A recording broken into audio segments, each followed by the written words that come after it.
Hi friends, ಎಲ್ಲರಿಗೂ ನಮಸ್ತೆ.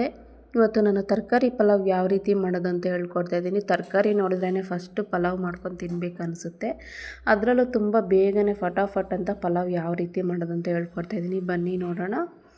ಮೊದಲನೇದಾಗಿ ಒಂದು ಮಿಕ್ಸಿ ಜಾರ್ಗೆ ಸ್ವಲ್ಪ ಶುಂಠಿ, 1 ಗಡ್ಡೆ ಆಗೋಷ್ಟು ಬೆಳ್ಳುಳ್ಳಿ ಹಾಕ್ಕೊಳ್ತಾ ಇದ್ದೀನಿ, ಸ್ವಲ್ಪ ಪುದೀನ ಸೊಪ್ಪು, 1 ಹಿಡಿ ಆಗೋಷ್ಟು ಕೊತ್ತಂಬರಿ ಸೊಪ್ಪು, ಹಾಗೆ 1 ಮೀಡಿಯಮ್ ಸೈಜ್ದು ಈರುಳ್ಳಿ ಹಾಕ್ಕೊಳ್ತಾ ಇದ್ದೀನಿ. ಖಾರಕ್ಕೆ ಎಷ್ಟು ಬೇಕಷ್ಟು ಹಸಿಮೆಣ್ಸಿನ್ಕಾಯಿ, ನಾನು ಇಲ್ಲಿ ಒಂದು 6 ಹಸಿಮೆಣ್ಸಿನ್ಕಾಯಿ ಹಾಕ್ಕೊಂಡಿದ್ದನ್ನು ರುಬ್ಕೋಬೇಕು. ಇವಾಗ ಒಂದು ಕುಕ್ಕರ್ಗೆ ಒಂದು 4ರಿಂದ 5 ಟೇಬಲ್ ಸ್ಪೂನ್ ಆಗೋಷ್ಟು ಎಣ್ಣೆ ಸ್ವಲ್ಪ ಬಿಸಿ ಆದಮೇಲೆ ಪಲಾವ್ ಸ್ಪೈಸಸ್ ಹಾಕ್ಕೊಳ್ತಾ ಇದ್ದೀನಿ. ನಿಮ್ಮ ಹತ್ರ ಏನಿರುತ್ತೋ ಅದನ್ನು ಹಾಕ್ಕೊಂಡು ಮಾಡ್ಕೊಳ್ಳಿ. ಹಾಗೆ ಮೀಡಿಯಮ್ ಸೈಜ್ದು 2 ಈರುಳ್ಳಿ ಸ್ವಲ್ಪ ಚೆನ್ನಾಗಿ ಕಲರ್ ಚೇಂಜ್ ಆಗೋ ತನಕ ಫ್ರೈ ಮಾಡ್ಕೋಬೇಕು.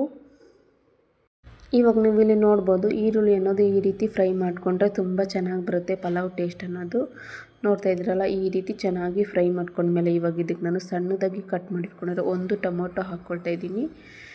ಹಾಗೆ ತರಕಾರಿ ಇಲ್ಲಿ ನಾನು ಕ್ಯಾರೆಟು, ಬೀನ್ಸ್, ಬಟಾಣಿ ಹಾಕ್ಕೊಳ್ತಾ ಇದ್ದೀನಿ. ನಿಮಗೆ ಯಾವ ತರಕಾರಿ ಇಷ್ಟ ಆಗುತ್ತೋ ಅದನ್ನು ಹಾಕ್ಕೊಂಡು ಮಾಡ್ಕೊಳ್ಳಿ.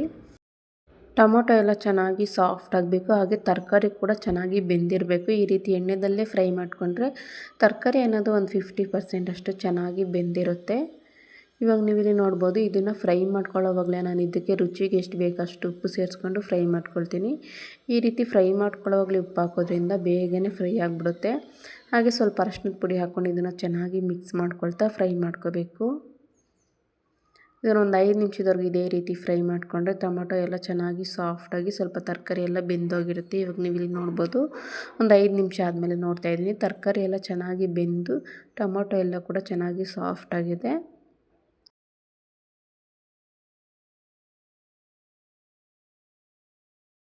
ಇದನ್ನು ಈ ರೀತಿ ಚೆನ್ನಾಗಿ ಫ್ರೈ ಮಾಡ್ಕೊಂಡಿದ್ದಾದಮೇಲೆ ಮೊದಲೇ ರುಬ್ಬಿಟ್ಕೊಂಡಿರೋಂಥ ಮಸಾಲೆ ಹಾಕ್ಕೊಳ್ತಾ ಇದ್ದೀನಿ.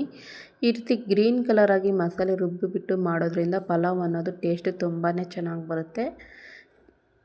ಈ ಮಸಾಲೆ ಹಸಿದೇ ರುಬ್ಕೊಂಡಿರೋದ್ರಿಂದ ಇದರಲ್ಲಿರೋ ಹಸಿ ವಾಸನೆ ಎಲ್ಲ ಹೋಗಿ ಎಣ್ಣೆ ಬಿಡಬೇಕು, ಅಲ್ಲಿ ತನಕ ಚೆನ್ನಾಗಿ ಫ್ರೈ ಮಾಡ್ಕೊಳ್ಳಿ. ಇವಾಗ ನೀವು ಇಲ್ಲಿ ನೋಡ್ತಾ ಇರ್ಬೋದು, ಇದರಲ್ಲಿರೋ ಹಸಿ ವಾಸನೆ ಎಲ್ಲ ಹೋಗಿ ಮಸಾಲೆ ಎಲ್ಲ ಚೆನ್ನಾಗಿ ಫ್ರೈ ಆಗಿ ಈ ರೀತಿ ಎಣ್ಣೆ ಬಿಟ್ಕೊಂಡಿದೆ. ಈ ರೀತಿ ಆಗಬೇಕು. ಇವಾಗ ಇದಕ್ಕೆ ನಾನು 1 ಗ್ಲಾಸ್ ಆಗೋಷ್ಟು ಅಕ್ಕಿನ ತೊಳೆದುಬಿಟ್ಟು ಹಾಕ್ಕೊಳ್ತಾ ಇದ್ದೀನಿ. ನಾನಿಲ್ಲಿ ನೆನೆಸ್ತಾ ಇಲ್ಲ, ಹಾಗೆ ತೊಳೆದ್ಬಿಟ್ಟು ಹಾಕ್ಕೊಳ್ತಾ ಇದ್ದೀನಿ. ಇದು ಬಂದು ಬುಲೆಟ್ ರೈಸು, ಒಂದು 1/4 kg ಆಗೋಷ್ಟು ರೈಸ್ ಹಾಕ್ಕೊಂಡಿದ್ದೀನಿ, ಅಂದರೆ 1 ಗ್ಲಾಸ್ ಆಗೋಷ್ಟು. ಈ ಮಸಾಲೆ ಜೊತೆ ಇದನ್ನು ಒಂದು 2-3 ನಿಮಿಷದವರೆಗೆ ಇದೇ ರೀತಿ ಫ್ರೈ ಮಾಡ್ಕೋಬೇಕು. ಈ ರೀತಿ ಫ್ರೈ ಮಾಡೋದ್ರಿಂದ ಅನ್ನ ಅನ್ನೋದು ತುಂಬ ಉದ್ರಾಗಿ ಹಾಗೆ ಸಾಫ್ಟಾಗಿರುತ್ತೆ. ಇವಾಗ ನೀವು ಇಲ್ಲಿ ನೋಡ್ಬೋದು, ಇದನ್ನು ಒಂದು 2-3 ನಿಮಿಷದವರೆಗೂ ಫ್ರೈ ಮಾಡ್ಕೊಳ್ತಾ ಇದ್ದೀನಿ. ಇದನ್ನು ಈ ರೀತಿ ಚೆನ್ನಾಗಿ ಫ್ರೈ ಮಾಡ್ಕೊಂಡಿದ್ದಾದಮೇಲೆ ಇಲ್ಲಿ ನಾನು 1 ಗ್ಲಾಸ್ ರೈಸ್ಗೆ ಇಲ್ಲಿ ನಾನು 2 ಗ್ಲಾಸ್ ಆಗೋಷ್ಟು ನೀರು ಹಾಕ್ಕೊಳ್ತಾ ಇದ್ದೀನಿ. ಅದೇ ಮಿಕ್ಸಿ ಜಾರ್ಗೆ ಹಾಕ್ಕೊಳ್ತಾ ಇದ್ದೀನಿ. ಇವಾಗ ನೀವು ಇಲ್ಲಿ ನೋಡ್ಬೋದು, 1 ಗ್ಲಾಸ್ ರೈಸ್ಗೆ 2 ಗ್ಲಾಸ್ ಆಗೋಷ್ಟು ನೀರು ಕರೆಕ್ಟಾಗಿ ಹಾಕ್ಕೊಂಡು ಇದನ್ನು ಚೆನ್ನಾಗಿ ಮಿಕ್ಸ್ ಮಾಡ್ಕೊಳ್ತಾ ಇದ್ದೀನಿ. ಈ ಟೈಮಲ್ಲಿ ಸ್ವಲ್ಪ ಉಪ್ಪು ಖಾರ ಚೆಕ್ ಮಾಡ್ಕೊಳ್ಳಿ. ಕಮ್ಮಿ ಅನ್ನಿಸಿದ್ರೆ ಮತ್ತೆ ಸ್ವಲ್ಪ ಉಪ್ಪು ಖಾರ ಸೇರಿಸ್ಕೊಂಡು ಒಂದು 2 ಸತಿ ಚೆನ್ನಾಗಿ ಮಿಕ್ಸ್ ಮಾಡ್ಕೊಂಡು ಕುಕ್ಕರ್ ಮುಚ್ಚಳ ಮುಚ್ಚಿ ಇದನ್ನು ಒಂದು 2 ವಿಸಿಲ್ ಕೂಗಿಸ್ಕೊತೀನಿ. ಇವಾಗ ನೀವು ಇಲ್ಲಿ ನೋಡ್ಬೋದು, ಒಂದು 2 ವಿಸಿಲ್ ಬಂದು ಕುಕ್ಕರ್ ಎಲ್ಲ ತಣ್ಣಗಾಗಿದೆ. ಕುಕ್ಕರ್ ಕ್ಯಾಪ್ ಓಪನ್ ಮಾಡಿ ನೋಡ್ತಾ ಇದ್ದೀನಿ. ಇವಾಗ ನೀವು ಇಲ್ಲಿ ನೋಡ್ಬೋದು, ಕುಕ್ಕರ್ ಕ್ಯಾಪ್ ಓಪನ್ ಮಾಡಿ ನೋಡ್ತಾ ಇದ್ದೀನಿ, ಒಂದು ಒಳ್ಳೆ ಗ್ರೀನ್ ಕಲರಲ್ಲಿ ಪಲಾವ್ ರೆಡಿಯಾಗಿದೆ. ಇವಾಗ ಇದನ್ನು ಚೆನ್ನಾಗಿ ಮಿಕ್ಸ್ ಮಾಡ್ಕೋಬೇಕು. ಈ ರೀತಿ ಚೆನ್ನಾಗಿ ಮಿಕ್ಸ್ ಮಾಡ್ಕೊಂಬಿಟ್ರೆ ಆ ಮಸಾಲೆ ಎಲ್ಲ ಚೆನ್ನಾಗಿ ಮಿಕ್ಸ್ ಆಗಿಬಿಡುತ್ತೆ.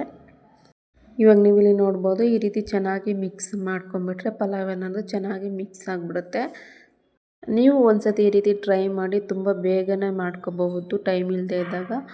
ಈ ವಿಡಿಯೋ ನಿಮಗೇನಾದರೂ ಇಷ್ಟ ಆಗಿದ್ದರೆ ಪ್ಲೀಸ್ ಒಂದು ಲೈಕ್ ಮಾಡಿ, ನಿಮ್ಮ ಫ್ರೆಂಡ್ಸ್ ಆ್ಯಂಡ್ ಫ್ಯಾಮಿಲಿ ಜೊತೆ ಈ ವಿಡಿಯೋ ಶೇರ್ ಮಾಡಿ. ಇನ್ನೂ ನಮ್ಮ ಚಾನಲ್ಗೆ ಸಬ್ಸ್ಕ್ರೈಬ್ ಆಗಿಲ್ಲ ಅಂದರೆ ಪ್ಲೀಸ್ ಒಂದು ಸಬ್ಸ್ಕ್ರೈಬ್ ಆಗಿ ಸಪೋರ್ಟ್ ಮಾಡಿ. ನಿಮ್ಮ ಅನಿಸಿಕೆ ಅಭಿಪ್ರಾಯ ಕೂಡ ಕಮೆಂಟ್ ಮಾಡಿ. ಧನ್ಯವಾದಗಳು. Thank you for watching.